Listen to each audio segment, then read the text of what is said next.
how do you think about the nature of the the quick changing nature of AI hardware? And I mean in the case of, you've seen the humane pin, you've seen the glasses, you've seen now the explosion of humanoid robots, where we are now being able to better interact. And I don't know what the physical component or what it's going to end up looking like, right? We're very early stage, but being able to integrate AI into the physical world, how that hardware looks is rapidly shifting, and the funding going into it is exploding. So, how are you thinking about that from your perspective? Yeah, I think look, AI at the edge is it just makes all the sense in the world. It has to be done. Um, to give you an example, we work very closely with Boeing.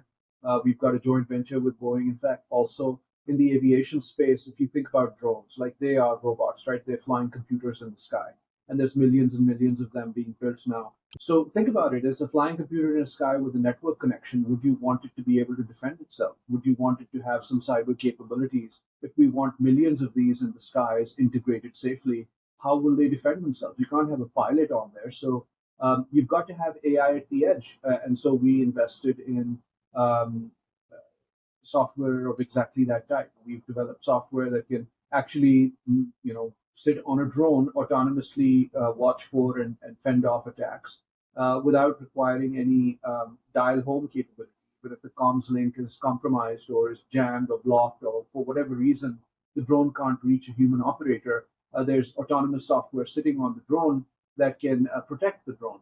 So this is one example of why edge AI is so important. You've got to be able to execute right where it matters.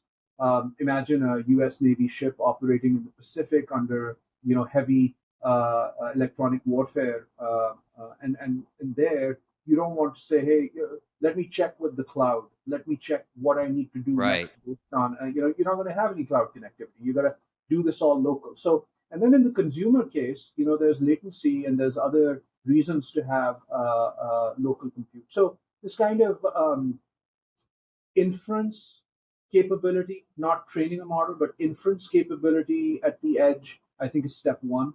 Then continuous learning while actually training or at least fine tuning models at the edge is step two. But I think that this is clearly going to be a trend that will go all the way to what I call embodiment, what the industry calls embodiment. This idea of taking, near human level intelligence in certain areas and finally marrying that into, a humanoid like robot form. I'm involved with a few robotics companies that are very exciting, that are building humanoid robots. My wife and I have invested in a few.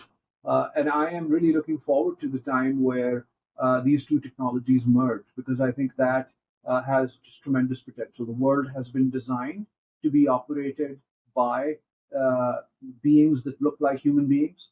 And much of the physical world has been optimized and caters to our form. So once I think we can put intelligence, synthetic intelligence, in a structure, in a body, in a shape that is compatible with the built world, I think we get a lot out of that. The fun applications like go fetch me a Diet Coke from the fridge, sure, but beyond that, also run a warehouse and and rescue somebody and go fly a helicopter that's been built for a human being to fly, and bringing intelligence to where human beings have brought it, which is to every nook and cranny of the built world. That's exciting.